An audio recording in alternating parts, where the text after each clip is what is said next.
Pour réussir ses études, ensuite réussir son insertion professionnelle, il faut avoir plus que des bonnes notes, il faut avoir plus que des diplômes. C'est tout un état d'esprit qu'il faut avoir. Dans cette vidéo, je te montre effectivement 3 bons réflexes qu'il faut avoir pour réussir ses études, ensuite pour réussir son insertion professionnelle. Bonjour, j'espère que vous allez bien. Ça fait un moment que je n'ai pas fait de nouvelles vidéos, environ un mois. C'est pour des raisons personnelles, j'en ai également profité pour me reposer.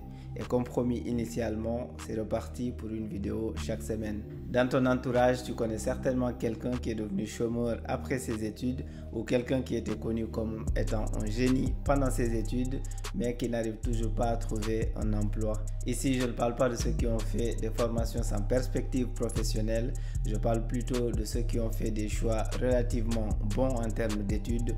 Je veux parler de ceux qui ont choisi par exemple télécom, finance ou marketing mais qui ne trouvent pas un stage, encore moins un emploi. Si cette situation ne concernait qu'une petite minorité, on allait trouver une explication, mais malheureusement cela concerne pas mal de diplômés. Mais qu'est-ce qui peut expliquer ce chômage de masse?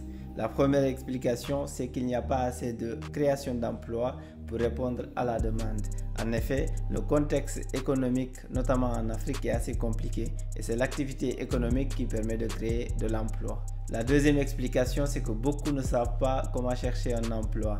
En gros, on n'a pas les bons réflexes. On est habitué à ce qu'on nous dise à chaque fois ce qu'il faut faire et comment le faire. On n'est pas assez avenant, on n'est pas assez entreprenant. Et cela, combiné avec un contexte économique difficile, ça va être compliqué de sortir du lot et de trouver un emploi. Autant pour la première explication, il y a des solutions qui ne dépendent pas que de toi. Autant sur la deuxième explication, c'est à toi d'apprendre comment chercher un emploi. C'est à toi d'aller acquérir les connaissances nécessaires, de progresser pour pallier à ce gap. Je vais maintenant te partager 3 bons réflexes qui te permettront de réussir tes études et ton insertion professionnelle. Le premier réflexe, c'est la projection. Il est important de se projeter dans la vie. Il est important de visualiser son avenir. Dans un premier temps, il faut le faire pendant tes études pour te permettre d'identifier le ou les métiers que tu souhaites exercer plus tard.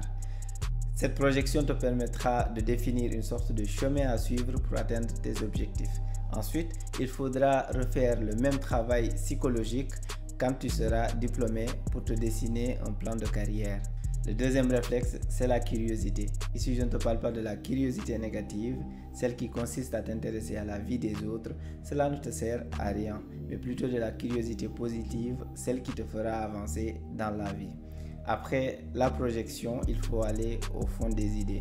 Si par exemple tu as identifié un métier qui t'intéresse, que tu souhaites exercer plus tard, c'est le moment d'aller chercher les informations utiles pour ce domaine, par exemple l'employabilité du domaine, les prérequis pour y accéder, le niveau de salaire, etc. C'est le moment également de monter en compétence sur la partie recherche d'emploi. C'est à ce moment-là également que tu dois aller faire des recherches pour savoir comment postuler, améliorer ton CV, améliorer ta lettre de motivation, améliorer tes connaissances sur les déroulements des entretiens. Le troisième réflexe, c'est la discipline. Je ne te parle pas de la discipline qui vient de l'éducation que tu reçois de tes parents. Je te parle de la discipline, ta capacité à t'organiser et à faire des choses pour lesquelles la récompense n'est pas forcément immédiate. Beaucoup parlent de motivation, mais pour ma part, je préfère la discipline à la motivation. La différence, c'est que la discipline, c'est ce plus qui te fait faire quelque chose qui n'est pas obligatoire, même quand tu n'es pas motivé. Faisons une synthèse de ces 3 réflexes. La projection te permettra d'avoir de la visibilité sur les options qui se présenteront à toi dans l'avenir, de te préparer et d'être à l'affût d'opportunités. La curiosité, elle te permettra d'aller au fond des sujets. Elle te permettra d'avoir toutes les informations dont tu as besoin pour être prêt à toute éventualité. Enfin, la discipline, c'est cette capacité à répéter ces mêmes efforts psychologiques à chaque fois que de besoin pour en faire une routine. J'espère que cette vidéo t'a plu. N'hésite pas à me poser des questions en commentaire.